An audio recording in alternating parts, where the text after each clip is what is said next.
This is Ed Haravan from Get Real. Again, I'm here with my partner, Rob Merrilees, to talk about Metaverse in the news and various different news items that are driving adoption in the Metaverse. This week, I want to talk about two big names, the NBA, long a leader in their Metaverse adoptions for their teams and their brand, and Niantic, the creator of such games as Plimkin Bloom and Pokemon Go, getting together to announce an AR-based location game for the upcoming NBA 2022-2023 season. It's going to allow players to search for sneakers, collect gear, play one-on-one against NBA pros, participate in other mini games. It also features the opportunity to buy officially licensed NBA merchandise, and of course, be able to dress your avatar out in a variety of different fashion styles. So, Rob, we're seeing a lot of consistent themes here around customization and around brand extension in the Metaverse. No bigger name out there than Niantic. Thoughts on the potential for this game and kind of what it means for the industry? Yeah, you're talking about the NBA All World game that they announced, and I think it's fair to say that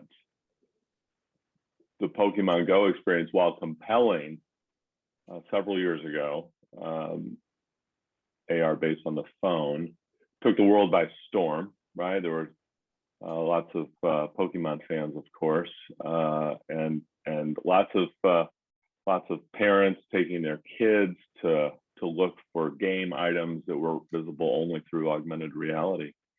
Lots of kids walking around. Some stories of folks walking into the street when they shouldn't have. That's just how compelling it was, and kids were focused on their screens. And you know, think of Pokemon Go now updated 8 years later, but now with the NBA. And I loved the comment from one of the producers at Niantic, which was, "We're going to turn the real world into a basketball theme park." And I think once that game launches, we're going to realize just how much basketball and basketball-oriented items there are in our midst. And it'll not just be kind of, even though the NBA is sponsoring it, I'm sure that the focus will be much broader than just NBA team, NBA player related, and it might be even used as a way to promote community basketball, getting kids out and about, and doing kind of the fun on-screen experiences, but really getting them out and about into the real world and moving and amongst their peers in their community and in the local areas that maybe are for whatever reason not being recognized as being basketball locations. So it's fun. It'll be a happy experience. And as you point out, the NBA again kind of pioneering the leveraging of the metaverse.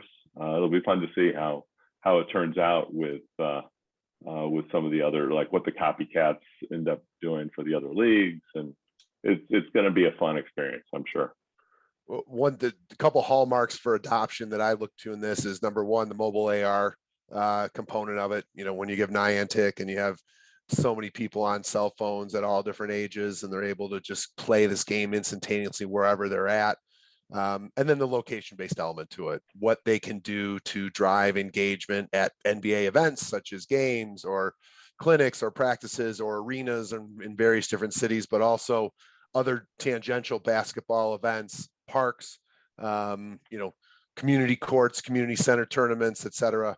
How the NBA can kind of place their brand and draw people to those events and kind of strengthen people's not only interest in basketball, but also interest in the NBA and whatever they're trying to push to people in terms of their marketing.